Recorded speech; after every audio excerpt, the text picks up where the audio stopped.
Launch नेला बेले vigilance हाथ में धरा पड़े बलांगीर जिलार मुख्य जोगाण अधिकारी।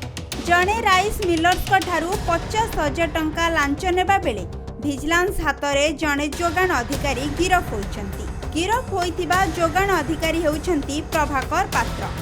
भिजिलांस तांको सरकारी कार्यालय गिरफ करिछि।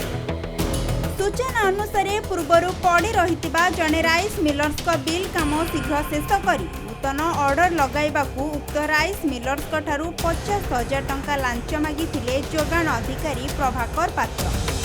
जोगाण अधिकारी एते टंका मागिबारु राइस मिलर्स जनक भिजिलांस द्वारस्थ होइथिले। पूर्व योजना अनुसार मिलर्स जनक लांच बाबदकू 50,000 टंका प्रभाकर पात्रंकू देउथिबा समय भिजिलांस टीम तांको उपरे चढ़ाऊ करिथिला और टंका को जबत करिछि। एथिसहित प्रभाकर पात्रंक बासभवन समेत 3टी स्थान में भुवनेश्वर, गंजाम और बलांगीर भिजिलांस विभाग चढ़ाऊ जारी रही। शुक्रवार बलांगीर आयोजित एक समीक्षा बैठक में प्रभाकर साहू जोग देथिले। ଏହି बैठक पर भिजिलांस जाल में पड़िथिबा प्रभाकर पात्र जଣାपड़िछि। बलांगीर गुप्तेश्वर पृष्टि रिपोर्ट, खबर ओडिशा।